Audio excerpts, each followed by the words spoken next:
Muito bem, vamos seguir com a jornada teológica. Amém? Nosso tema hoje é a criação do mundo material. Tivemos 2 estudos consecutivos sobre a criação do mundo espiritual.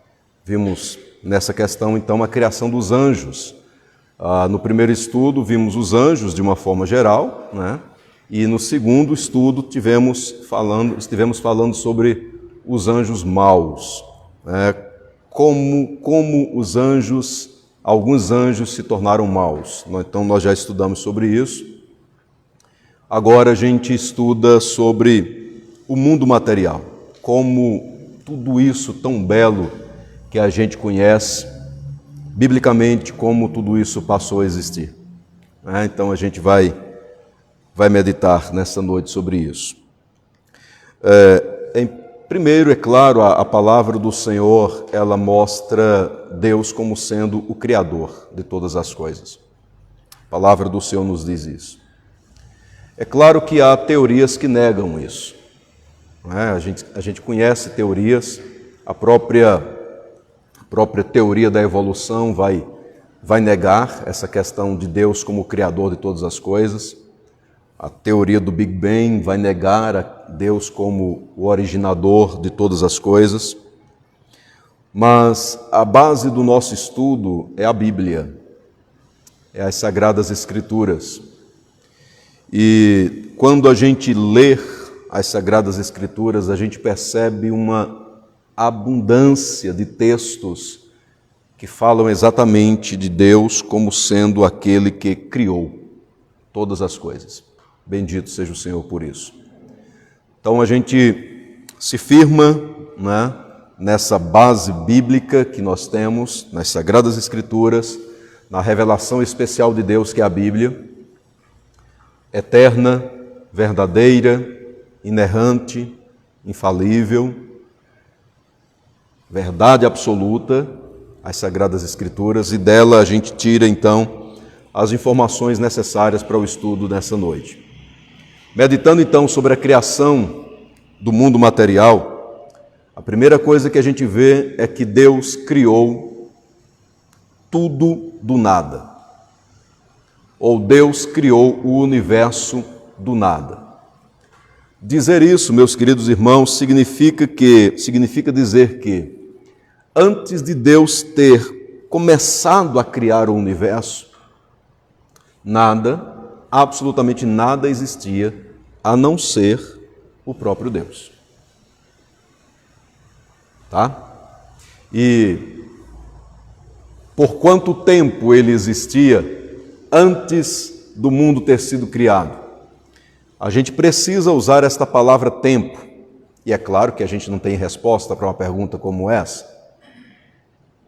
Estamos falando sobre a eternidade. Mas a gente precisa usar essa palavra tempo, porque é assim que nós conseguimos observar as coisas, né? É assim que a gente consegue observar as coisas. Por exemplo, até pouco tempo, provavelmente, olhamos no relógio e falamos assim: estou adiantado ou estou atrasado, vou chegar em cima da hora, vou chegar depois, vou chegar antes. A gente usa o tempo. Deus, quando Deus criou os céus e a terra, a partir do momento em que as coisas foram criadas, o tempo começou a ser contado. O tempo passa a existir a partir do momento em que as coisas foram criadas. O tempo passa a existir lá em Gênesis capítulo 1, versículo 1. No princípio, criou Deus os céus e a terra. Esse princípio aí de Gênesis capítulo 1, versículo 1 é o princípio no sentido de origem de todas as coisas. A mesma palavra princípio, ela aparece lá no Evangelho de João, capítulo 1, versículo 1. E diz assim: no princípio era o Verbo, e o Verbo estava com Deus, e o Verbo era Deus.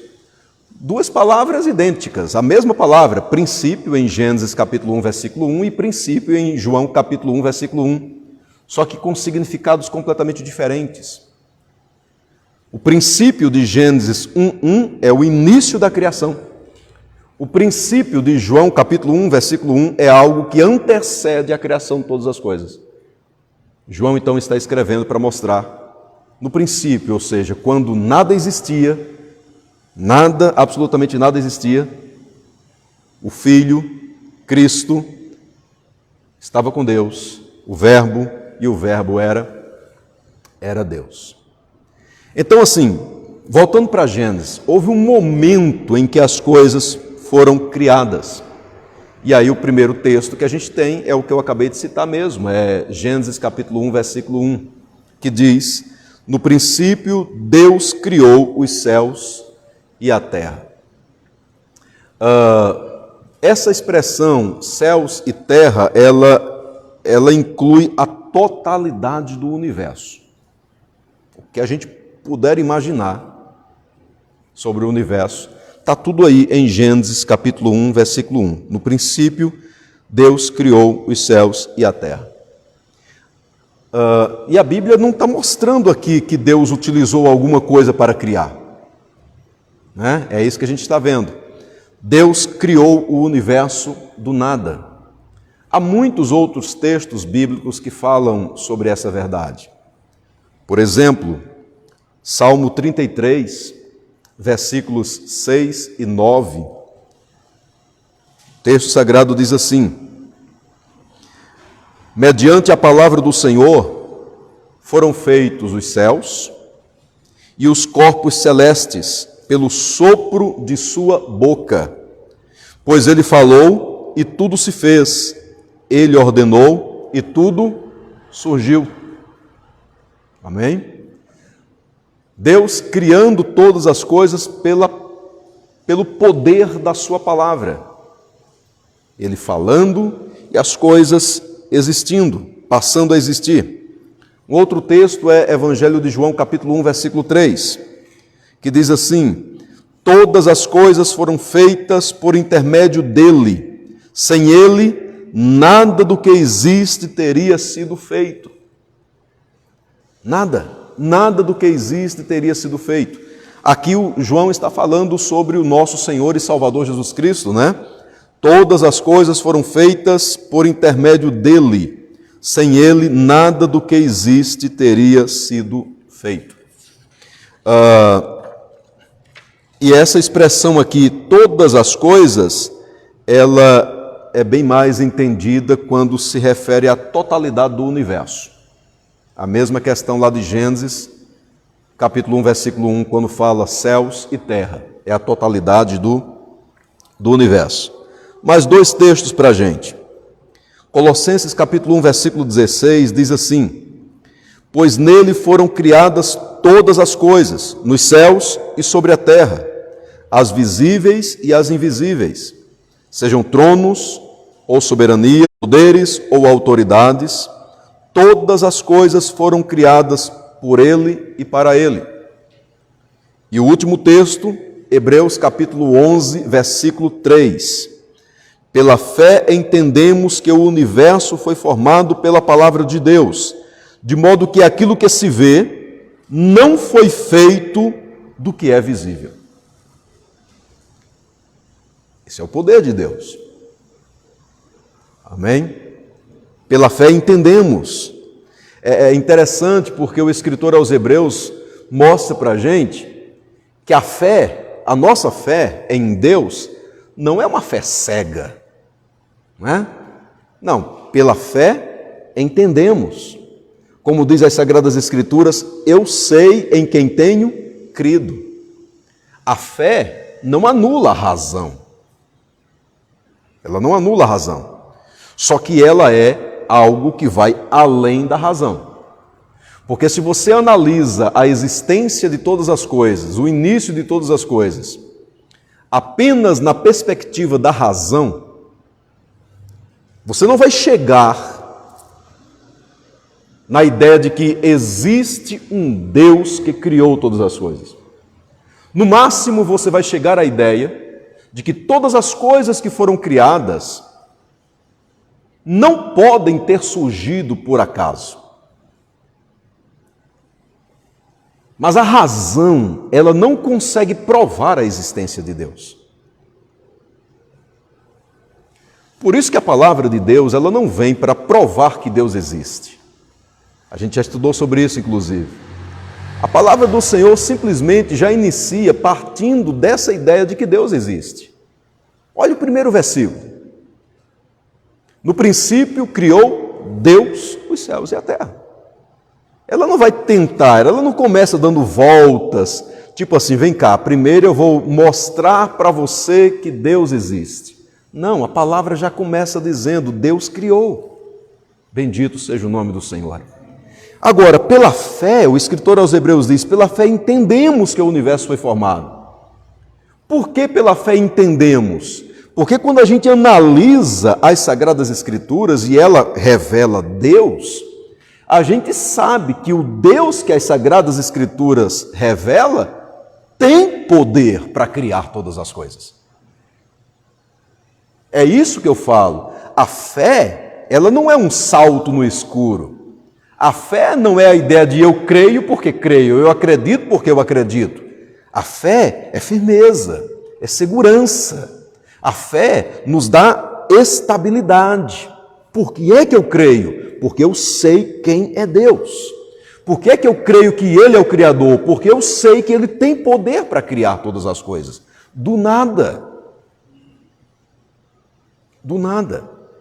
Então é o primeiro entendimento que a gente tem aqui sobre a origem do universo.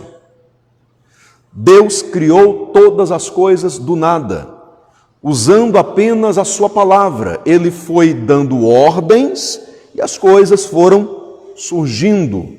Exaltado seja o Senhor. E aí, vem algumas aplicações importantes para a gente sobre esse primeiro ponto. Olha, já que Deus criou a totalidade do universo do nada, isso significa dizer que nenhuma matéria do universo é eterna. Ok? Nenhuma matéria do universo é eterna. Ora, nós iniciamos o nosso estudo pensando assim, imagina um tempo em que nada existia a não ser somente Deus. Nada é nada, nada existia.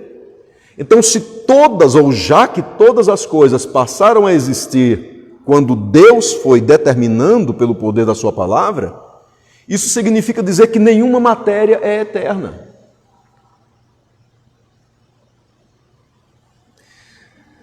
Então, assim, você analisa matérias, as montanhas, os corpos celestes, Sol, Lua, os planetas de uma forma geral. Matéria. Nada disso é eterno. Tudo teve um princípio, um ponto inicial. As coisas vieram à existência exatamente quando Deus resolveu criá-las. E aí, a teoria do Big Bang, que é uma das teorias assim mais famosas, né, e mais aceitas pelo ramo científico para provar a origem do universo, ela diz assim, aí é claro, é apenas um parágrafo que eu vou ler aqui para a gente. Abre aspas. A teoria do Big Bang descreve a origem do universo a partir da expansão violenta de uma partícula muito densa e extremamente quente que teve início há 13,8 bilhões de anos, aproximadamente. Essa expansão não cessou, o que pode ser observado por meio do afastamento das galáxias. Fecha aspas. É uma citação, fonte Brasil Escola, site Brasil Escola. Explicando um pouco sobre a teoria do Big Bang, a origem de todas as coisas. A ideia, então, da teoria é que há 13,8 bilhões de anos, aproximadamente, uma partícula extremamente densa, muito densa e extremamente quente por uma questão, e que a ciência diz assim, por um evento que não se pode explicar. Essa partícula, ela expandiu. Ou uma outra expressão comumente usada, ela explodiu. Né? Uma grande explosão cósmica. A partir dessa explosão, as galáxias foram sendo formadas, os planetas, as galáxias com os seus planetas, os corpos celestes, de uma forma geral, foram sendo formados. Ora, quando você analisa a citação bíblica de que Deus criou todas as coisas do nada, a matéria, ela não pode ser eterna.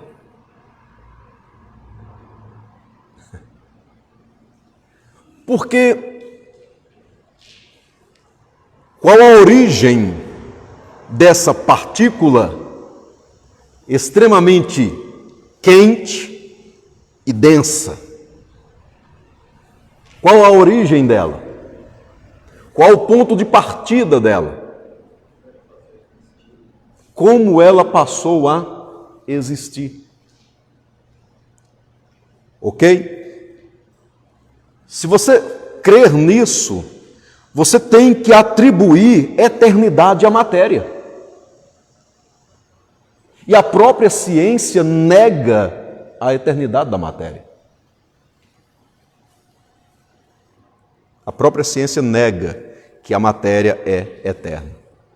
Então você tem algo que é inexplicável, como uma partícula dessa consegue, em um determinado momento, por forças inexplicáveis também, se expandir. E aí vem uma questão importante para a gente. Se nós negarmos a criação a partir do nada, repito, primeiro teremos que admitir que a matéria é eterna, assim como Deus é eterno. E se a matéria fosse eterna, a matéria ela seria algo separada de Deus. Separada de Deus. De tal maneira, meus queridos irmãos, que Deus não teria nenhum direito sobre ela. Porque Ele não seria o Criador. Ele não seria aquele que originou todas as coisas. Ele não teria originado aquela matéria da qual o universo, então, foi formado. Deus não teria o direito sobre aquela matéria. Deus não teria o direito sobre o universo e, consequentemente, Ele não poderia utilizar o universo para o seu louvor e para a sua glória. Então, isso aqui é importante para a gente. Sabe, crer nas Sagradas Escrituras, mas como eu disse, ou como o escritor aos Hebreus disse, pela fé entendemos. Não é uma fé cega, amém? Mas é entender que do nada Deus realmente pode criar todas as coisas e Ele fez isso. O universo, ele tem um propósito. As coisas que foram criadas por Deus com um propósito. Deus não precisava criar. Ele não precisava. Ele estava completo em si mesmo, como Ele é completo em si mesmo. As três pessoas, ou as pessoas da Trindade, o Pai, o Filho e o Espírito Santo, eles estavam completos. Deus não sentiu necessidade de criar, no sentido de ter sentido falta de alguma coisa, mas Ele quis criar. Ele decidiu criar todas as coisas. E quando Ele criou com um propósito. E aí está uma questão importante para a gente. Descobrir qual é o propósito. Por que Deus criou? Porque quando nós descobrimos o propósito de Deus na criação e procuramos nos adequar a esse propósito estabelecido pelo próprio Deus, nós encontramos a verdadeira realização para as nossas vidas.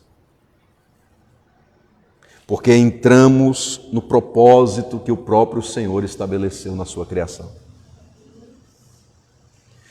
Encaixados nesse propósito, nos sentiremos realizados, plenos em Deus. E qual é o propósito da criação? A glória de Deus.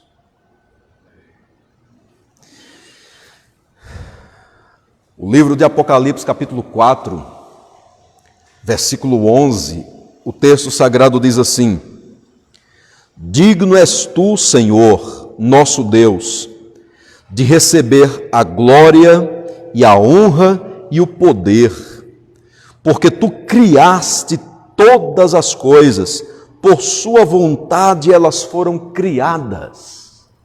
Coisa maravilhosa. A adoração que a gente tem aqui em Apocalipse capítulo 4, versículo 11, atribuindo ao Senhor, nosso Deus, glória, honra e poder. E qual a razão? Porque Ele criou todas as coisas. Pela vontade de Deus, todas as coisas foram criadas. Então, pelo fato de Deus ter criado todas as coisas, a Deus o poder, a Deus a honra, ao Senhor e somente a Ele, glória. O universo tem um propósito, a glória de Deus. E repito, quando nós nos encaixamos nesse propósito, aí fazemos como o Apocalipse 4:11 faz aqui.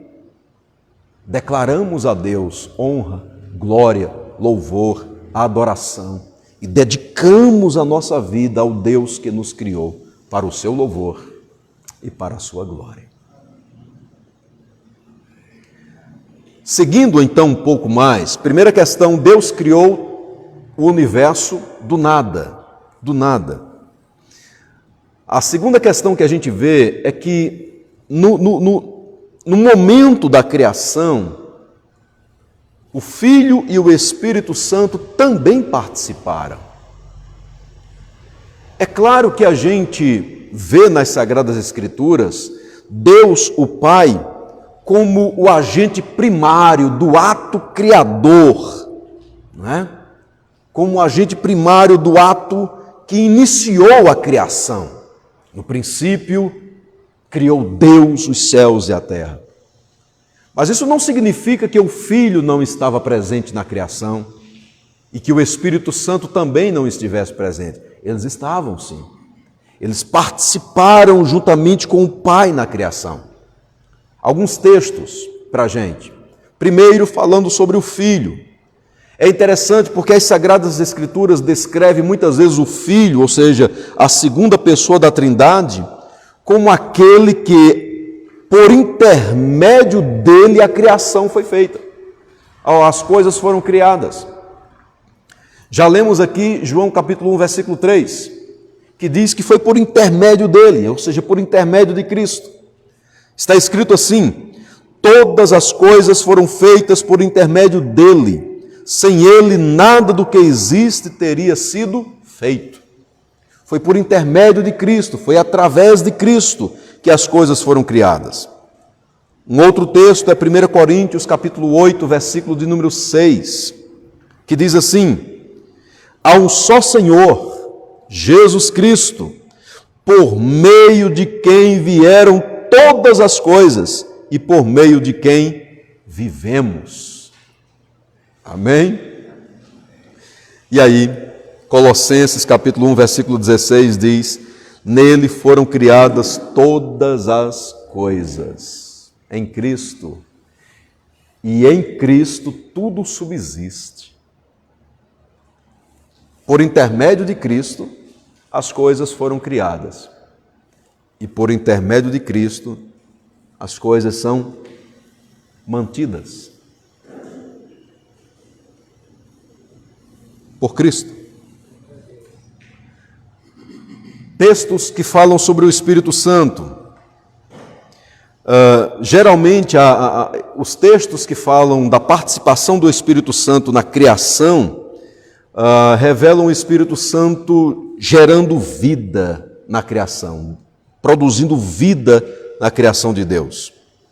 Gênesis capítulo 1, versículo 2. O Espírito de Deus se movia sobre a face das águas. Essa é a ideia. Qual é a ideia aí? Indica a função de preservação, função sustentadora, função orientadora. É o Espírito Santo preservando, sustentando, guiando todas as coisas na criação. O Espírito de Deus pairava sobre a face das águas. Segundo texto, livro de Jó, capítulo 33, versículo 4, diz assim: o Espírito de Deus me fez, o sopro do Todo-Poderoso me dá vida. O Espírito Santo criando. E o Salmo de número 104, versículo 30, revela para a gente não apenas o Espírito de Deus criando, mas o Espírito de Deus preservando a criação, renovando a criação de Deus. Salmo 104, versículo 30 diz assim: envias o teu Espírito, eles são criados, e assim renovas a face da terra. Esse texto aqui, o Salmo 104, depois você dá uma lida nele, ele é maravilhoso, porque o salmista ali começa a mostrar a presença de Deus em toda a sua criação. Sabe? Toda a criação olhando para Deus, toda a criação esperando em Deus, toda a criação dependendo de Deus. É Deus quem manda chuva para a criação, é Deus quem faz com que as ervas brotem, é Deus quem faz com que os animais procriem. Quando os animais se alimentam, o salmista diz: foi Deus quem mandou o alimento para eles. Que coisa poderosa, que coisa maravilhosa. E aí o texto está mostrando que o Espírito de Deus, ele é aquele que renova a face da terra. E aí é muito interessante porque é claro que o ato de Deus em criar todas as coisas, a gente tem ali em Gênesis capítulo de número 1. A criação foi feita ali, a criação está completa ali. Mas o Espírito de Deus continua criando,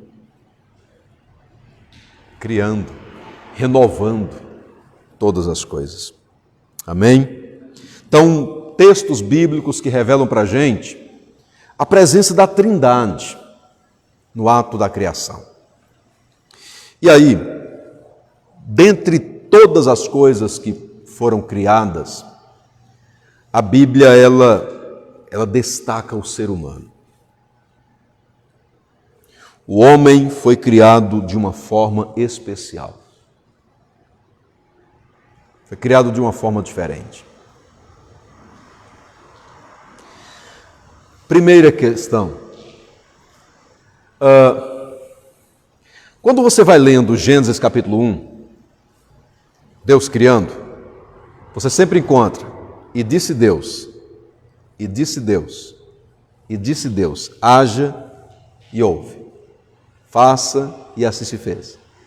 Deus vai falando e as coisas vão acontecendo. Mas quando é para a criação do ser humano, você tem a Trindade se reunindo e planejando a criação humana.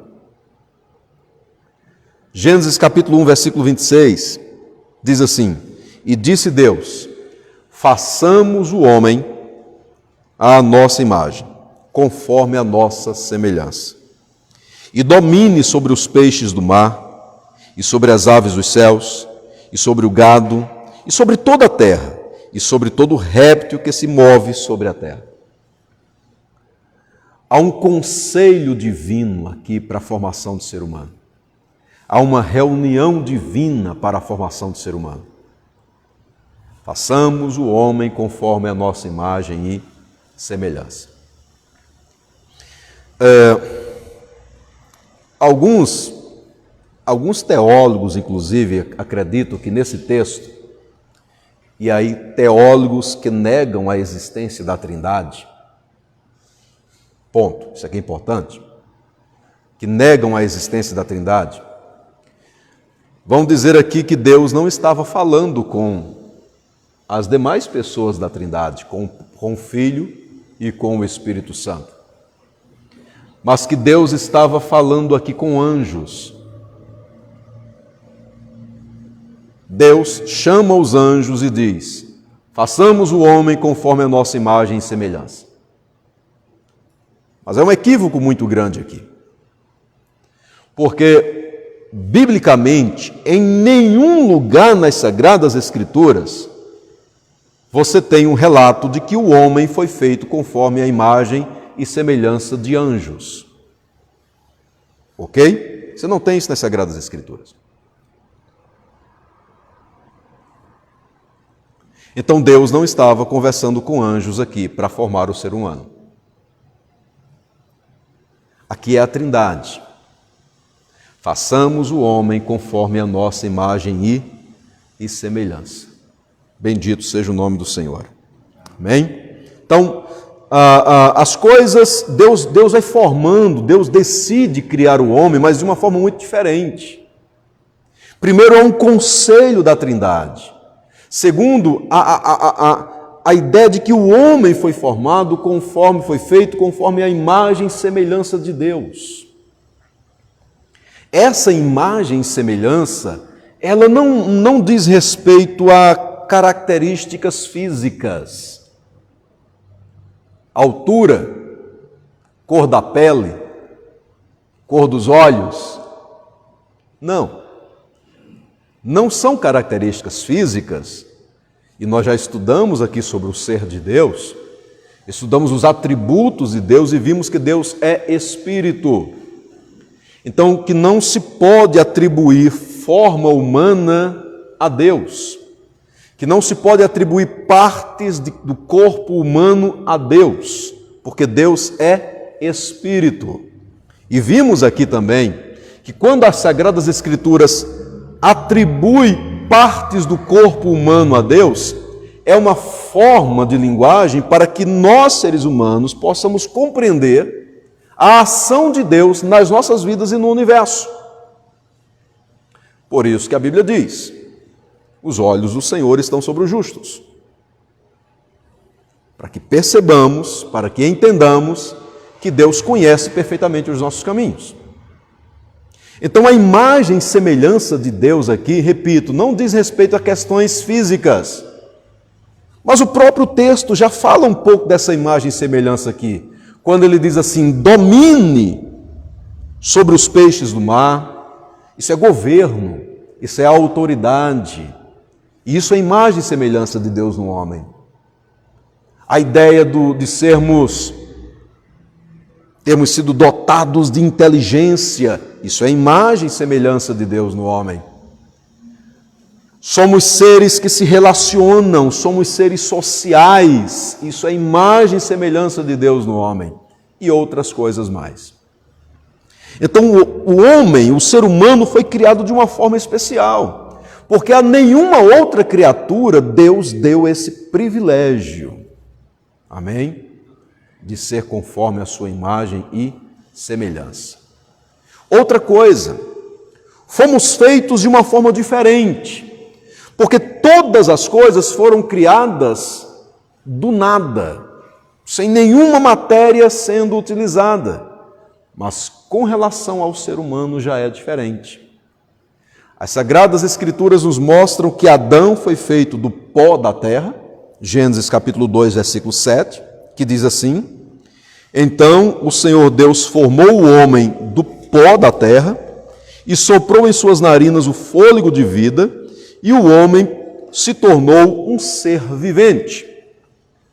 Ou, dependendo da versão que você usa, o homem passou a ser alma vivente. E literalmente aqui nesse versículo a ideia é um ser que vive, alma vivente, um ser que tem vida. O homem foi feito, então, do pó da terra. É isso que diz a palavra. E a mulher, Gênesis capítulo 2, versículos 21 e 22, diz assim: Então o Senhor Deus fez o homem cair em profundo sono, e enquanto dormia, tirou-lhe uma das costelas, fechando o lugar com carne.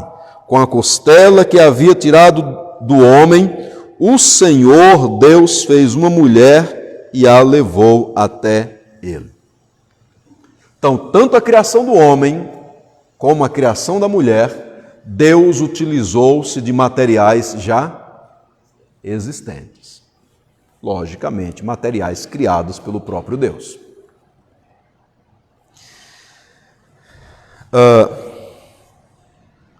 Todavia, a alma humana foi criada do nada. Correto? A alma humana foi criada do nada. Porque o homem, o ser humano, a composição do ser humano é de um elemento físico, corpo, e também de um elemento espiritual. A alma humana, então, foi criada do nada. Deus fez, Deus criou. Bem, o que é que a gente pode aplicar sobre essas verdades?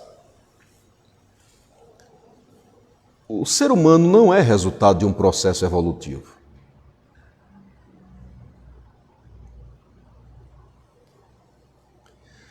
A teoria da evolução diz que o ser humano surgiu há 2,5 milhões de anos. Os humanos surgiram na África Oriental há cerca de 2,5 milhões de anos. Eu estou lendo uma citação. Eram provavelmente Homo habilis evoluídos do Australopithecus, nosso ancestral macaco. Fecha aspas.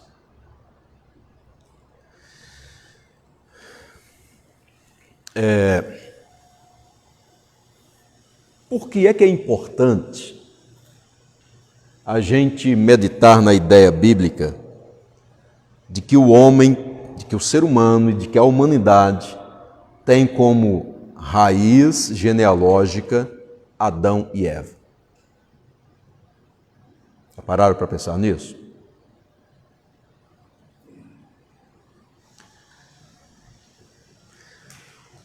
Há implicações muito fortes aqui. Muito fortes.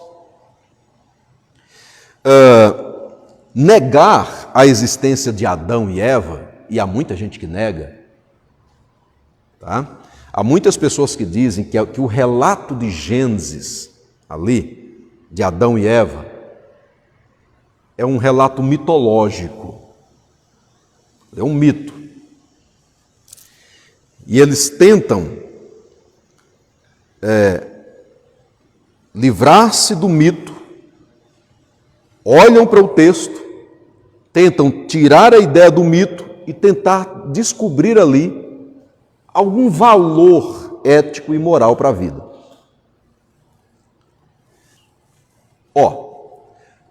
Se você tem Adão e Eva como mitos, ou seja, pessoas que realmente não existiram, que implicações você tem aí? Ora, porque até enquanto você vai, capítulo 1 e capítulos 1 e 2 de Gênesis, tudo bem, está caminhando. Mas o que é que acontece no capítulo 3 de Gênesis? Pecado. Mas se aquilo ali é mito?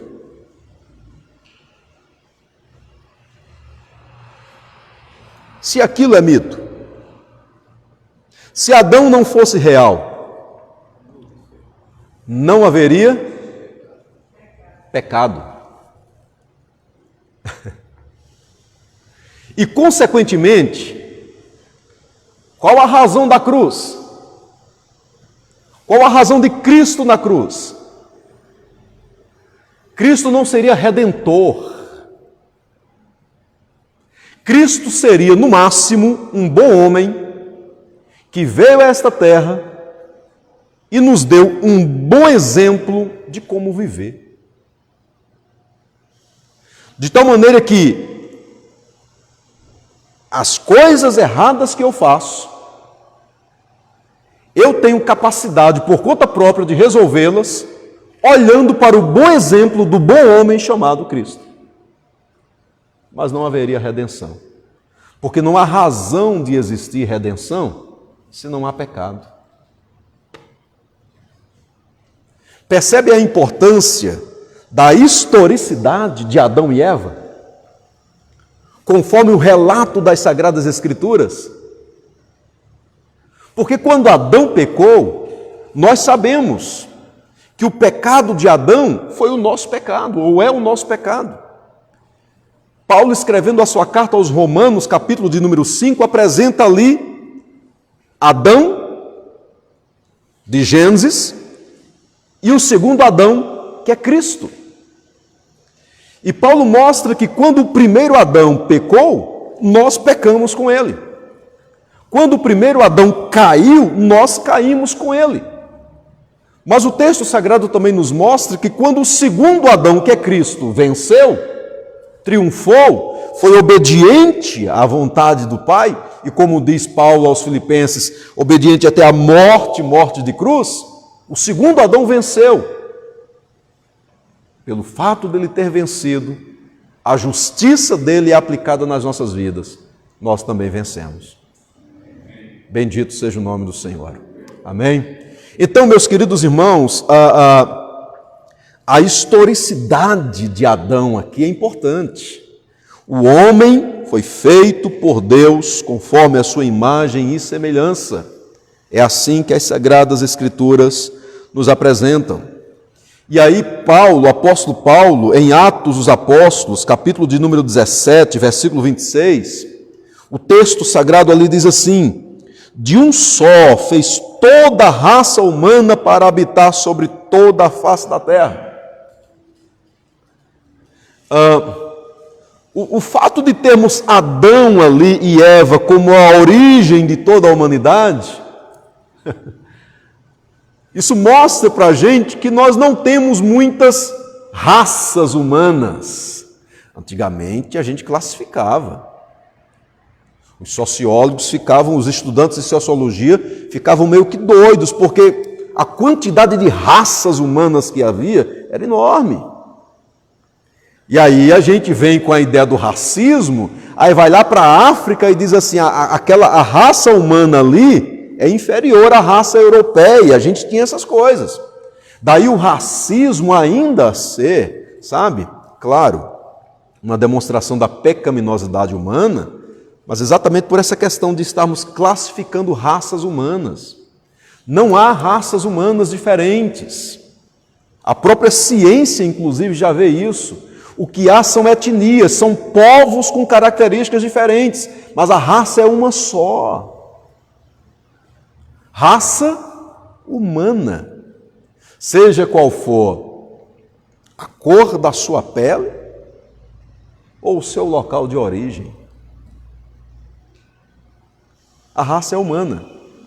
E todos nós temos uma só árvore genealógica. O início de tudo está com Adão e Eva. Deus os fez e disse: sede fecundos, multiplicai-vos, povoem a terra.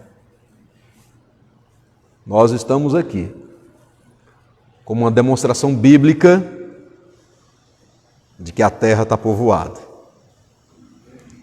Amém? Por ordem divina, exaltado seja o nome do Senhor. Um outro relato que a gente tem aqui na criação, e aí eu estou caminhando para o final, não finalizando, mas caminhando para o final, é que quando Deus criou todas as coisas, Ele teve prazer em toda a sua criação.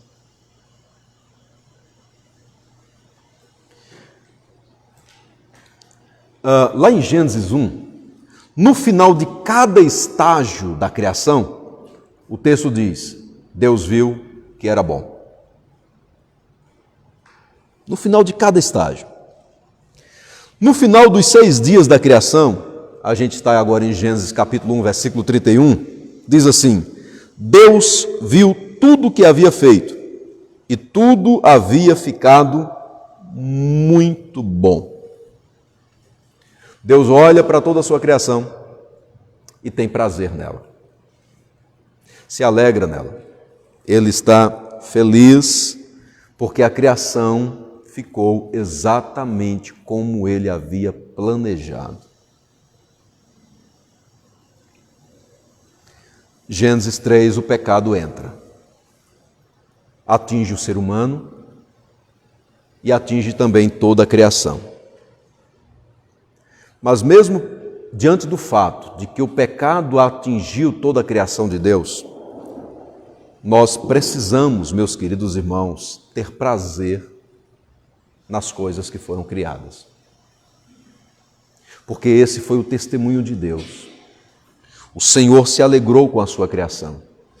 E nós precisamos ter prazer na criação de Deus também. Por isso, Salmo 19. Os céus proclamam a glória de Deus.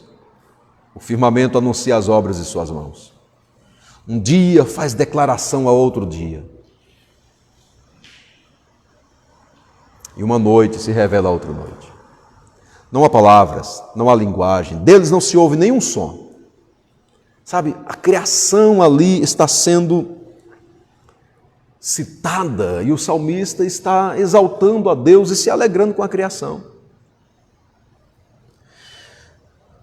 1 Timóteo capítulo 4, versículos 4 e 5 diz assim: tudo que Deus criou é bom e nada deve ser rejeitado, se for recebido com ação de graças, pois é santificado pela palavra de Deus e pela oração.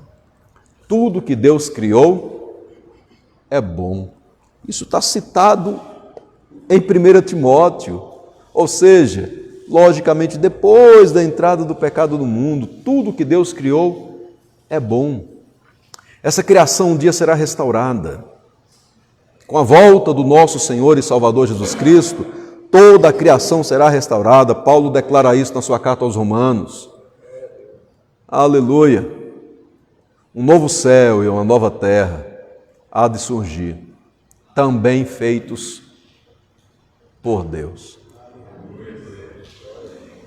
Amém? Então, que tenhamos prazer na criação, que tenhamos alegria na criação e que tenhamos a atitude de preservá-la, preservar a criação de Deus. E aí eu caminho agora realmente para concluir fazendo a seguinte pergunta: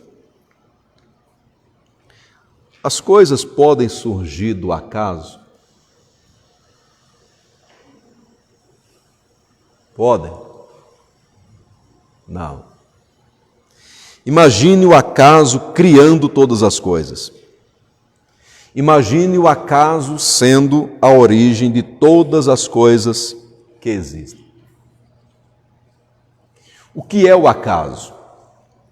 Acaso é algo que acontece como resultado de forças desconhecidas ou não consideradas.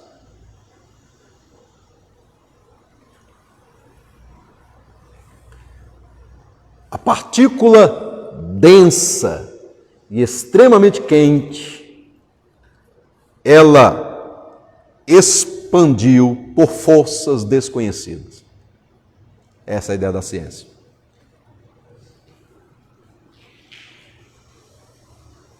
Então, a teoria de que as coisas surgiram espontaneamente, e aí você pesquisa, a teoria é a geração espontânea, né? As coisas foram criadas espontaneamente, sozinhas. É o mesmo que acreditar que o acaso tem poder para criar.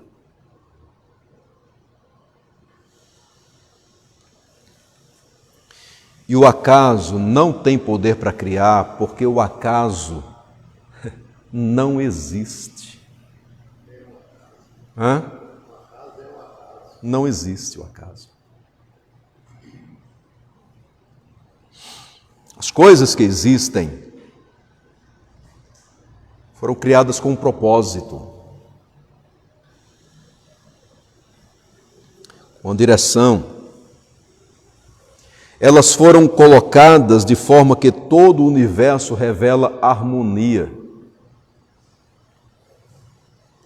E aí o acaso não tem poder para produzir isso. A gente conclui dizendo que a criação, ela foi planejada. Planejada. E segundo as Sagradas Escrituras, Deus é tanto o arquiteto como o construtor. Amém? Vamos agradecer ao Senhor, orar, louvar a Deus pelo estudo dessa noite, em nome de Jesus. Pai querido, Deus maravilhoso, nós exaltamos o Teu nome, te agradecemos por esse momento em que nos reunimos para estudar a Tua palavra. E te exaltamos, ó Deus, porque nós cremos que o Senhor, pela palavra do Teu poder, criou todas as coisas que hoje existem. Nada foi feito, ó Deus amado, por acaso, porque o Senhor é o Deus que criou, e criou com um propósito maior, do Teu louvor, da Tua glória, da Tua honra, da Tua exaltação. Mas bendito seja o Teu nome, ó Deus, que as coisas foram criadas para que encontremos na criação motivo de alegria, de prazer, de contentamento e de reconhecer que Tu és o nosso Deus. Nós acreditamos que o Senhor continua criando hoje, meu Deus.